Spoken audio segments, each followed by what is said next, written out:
आप देख रहे हैं SPN न्यूज। स्वागत है आपका हमारे खास प्रोग्राम की शुरुआत इस वक्त कर रहे हैं कांग्रेस पार्टी से। जी हाँ, दरअसल कांग्रेस पार्टी में अब खेमे बढ़ते हुए नजर आ रहे हैं और यही खेमे कांग्रेस के लिए मुश्किलें खड़ी कर रहे हैं। दरअसल 5 राज्यों के जो चुनावी नतीजे सामने आए उसमें देखने को ये मिला कि कांग्रेस को बहुत बड़ा झटका लगा, कांग्रेस पार्टी के लिए मुश्किलें खड़ी हुई।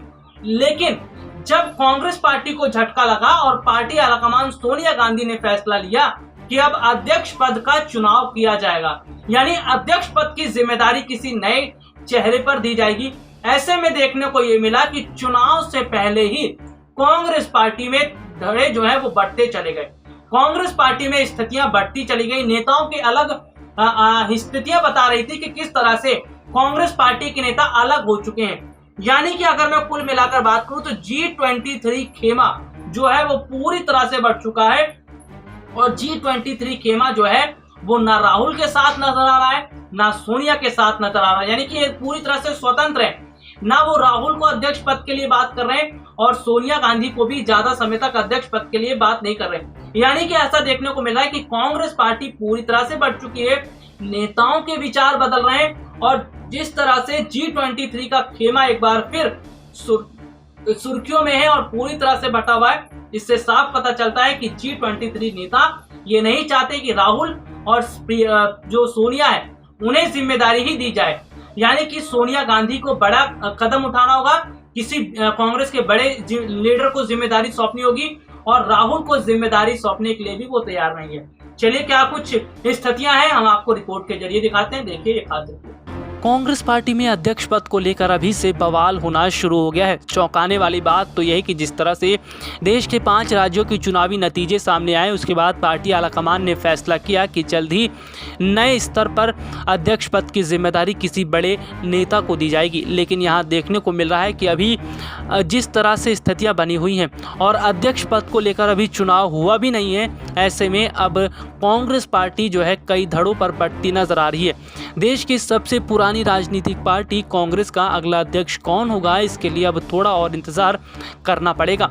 लेकिन इस बीच देखने को मिल रहा है कि पार्टी में जो धड़े बट रहे हैं इससे कांग्रेस की मुश्किलें खड़ी हो रही हैं, राहुल और सोनिया की मुश्किलें भी खड़ी होती नजर आ रही हैं। एक तरफ जहां पार्टी के अधिकांश नेता राहुल गांधी को फिर से कांग्रेस की कमान सौंपने की वकालत कर रहे हैं, तो एक धड़ा जो ऐसा है जिसको अगर माने तो वो अलग मत है, यानी कि ये G23 ग्रुप है जो अपनी अलग राय रख रहा है। वहीं सोनिया गांधी जो कभी राहुल गांधी को अपने उत्तराधिकारी के रूप में स्थापित करने के लिए उत्सुक थी, उन्हें मजबूरन अपने हाथों में फिर से पार्टी की कमान लेनी पड़ी। कुल मिलाकर पार्टी के अध्यक्ष पद के लिए 3 अलग अलग खेमे दिखाई दे रहे हैं, एक सोनिया गांधी के पक्ष में, दूसरा राहुल गांधी के पक्ष में, जबकि तीसरा इन दोनों से अलग स्वतंत्र खेमा है। ऐसे खेमे को G23 ग्रुप का नाम दिया गया है। फिलहाल के लिए पार्टी में वफादारों और असंतुष्टों को साधने के लिए उन्हें विभिन्न कांग्रेस पैनल में समायोजित किया जाना है, यानी पार्टी में अहम पद दिए जा सकते हैं। उधर पार्टी की कमान सोनिया गांधी के हाथ ही रहेगी। हालांकि कुछ कांग्रेस के अंदरूनी सूत्रों का मानना है कि राहुल ने ग्रैंड ओल्ड पार्टी का नेतृत्व करने के लिए नेहरू गांधी परिवार के 6वें सदस्य बनने का मौका पूरी तरह से गंवा दिया। यानी कि ऐसे लोगों का मानना है कि राहुल को तत्काल पार्टी की कमान फुल टाइम के लिए संभाल लेनी चाहिए थी, जिस तरह से पार्टी पूरी तरह से बिखरती नजर आ रही है। ऐसे में राहुल गांधी को पार्टी की स्थिति संभालने के लिए बड़े स्तर पर काम करना चाहिए था और पार्टी की पूरी जिम्मेदारी संभाल लेनी चाहिए थी, लेकिन राहुल गांधी ने अपने हाथ से ये मौका गंवा दिया। दरअसल अगर देखा जाए तो राहुल गांधी ने खुद अध्यक्ष पद पर बैठने का ना फैसला किया है। दरअसल जिस तरह से देखने को मिला कि राहुल गांधी के रहते हुए न सिर्फ कोई ज़्यादा बदलाव देखने को नहीं मिल रहा है, बल्कि ये भी है कि राहुल गांधी का जो जादू है वो चुनाव में भी नहीं चल सका। और जिस तरह से अगर देखा जाए तो साल 2019 के लोकसभा चुनाव में बहुत बड़ा झटका कांग्रेस पार्टी को लगा। उसके बाद से राहुल ने यह तय ही कर लिया था कि वो अब अध्यक्ष पद की कमान नहीं संभालेंगे। यानी कि राहुल गांधी खुद ये बात जानते हैं कि वो इतनी बड़ी जिम्मेदारी पार्टी की नहीं संभाल सकते, क्योंकि उन्हें ना तो तजुर्बा है और ना ही अनुभव, और वो अगर अध्यक्ष पद की जिम्मेदारी संभालेंगे तो इससे कांग्रेस पार्टी की स्थिति और ज़्यादा खराब हो जाएगी।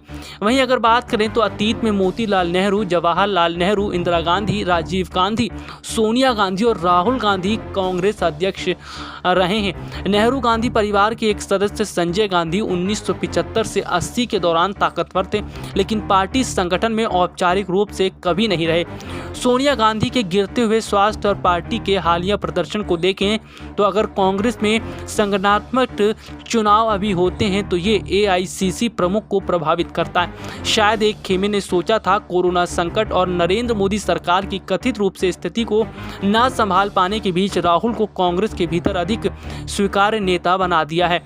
लेकिन इस बात पर पार्टी के भीतर सब एकमत नहीं थे। पार्टी के वरिष्ठ नेताओं के एक वर्ग, विशेष रूप से जिन्होंने अगस्त 2020 में राहुल की कार्यशैली पर सवाल उठाए थे, उन्होंने इस बार नए कांग्रेस अध्यक्ष के चुनाव में देरी के लिए कोरोना महामारी का इस्तेमाल किया है।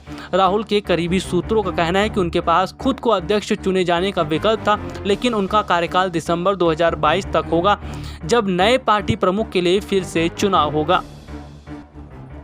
तो देखा आपने कि किस तरह से स्थितियां जो है वो बढ़ती नजर आ रही है। लेकिन हाँ, ये जरूर कहा जाएगा कि कांग्रेस पार्टी अब धीरे धीरे टूटती नजर आ रही है। जो कांग्रेस पार्टी एक समय में बड़ी मजबूत स्थिति में खड़ी थी, जो कांग्रेस पार्टी एक समय में बड़ी ही मजबूती के साथ दिखाई देती थी, वो कांग्रेस पार्टी आज पूरी तरह से अलग हो चुकी है। नेताओं के विचार अलग नजर आ रहे हैं। G23 की मैं बात कर रहा हूँ। G23 में देखिए कौन कौन है। कपिल सिब्बल हैं, गुलाम नबी आजाद है, राज बब्बर है, आनंद शर्मा जैसे नेता शामिल हैं। और ये नेता ये चाह रहे हैं कि सोनिया गांधी जो है उन्हें भी अब ज्यादा समय तक अध्यक्ष पद की जिम्मेदारी नहीं संभालनी चाहिए और राहुल को भी नहीं संभालनी चाहिए। यानी कि वो तीसरे पक्ष में नजर आ रहे हैं। यानी कि वो ये मांग कर रहे हैं कि कांग्रेस के किसी बड़े नेता जो अनुभवी नेता है उन्हें जिम्मेदारी दी जाए। और अगर बात करें तो कांग्रेस में अध्यक्ष पद का जो चुनाव होना था वो टल गया। और अगर ये चुनाव इसी तरह से टलता रहा, कांग्रेस अध्यक्ष पद का जो पदभार है वो अगर आने वाले समय तक किसी नेता को नहीं मिला, तो अगले साल के चुनाव में भी कांग्रेस पार्टी को झटका लगेगा। साल 2024 के चुनाव में भी कांग्रेस पार्टी को झटका लगेगा। ना सिर्फ झटका लगेगा बल्कि कांग्रेस पार्टी देश के अंदर सिमटती चली जाएगी। जी हाँ, अगर कुल मिलाकर स्थितियों की मैं बात कर लूं तो स्थितियां कुछ और इस और इशारा कर रही है कि कांग्रेस नेताओं के अलग विचार नजर आ रहे हैं। कुछ कांग्रेसी नेता वो राहुल के समर्थन में, कुछ कांग्रेसी नेता सोनिया गांधी के समर्थन में, और एक G23 का जो धड़ा है वो बिल्कुल अलग पक्ष में नजर आ रहा है। वो ना राहुल को समर्थन कर रहा, ना सोनिया का, बल्कि वो ये मांग कर रहा है कि किसी ऐसे नेता को, कांग्रेस के नेता को जिम्मेदारी दी जाए जो पार्टी का सही ढंग से काम कर सके, पार्टी को आगे ले जा सके। खैर, देखते हैं कि आखिरकार अध्यक्ष पद का जो चुनाव है कांग्रेस का वो कब होगा और किस नेता को जिम्मेदारी दी जाती है। फिलहाल के लिए आज मुझे इजाजत दीजिए। नमस्कार।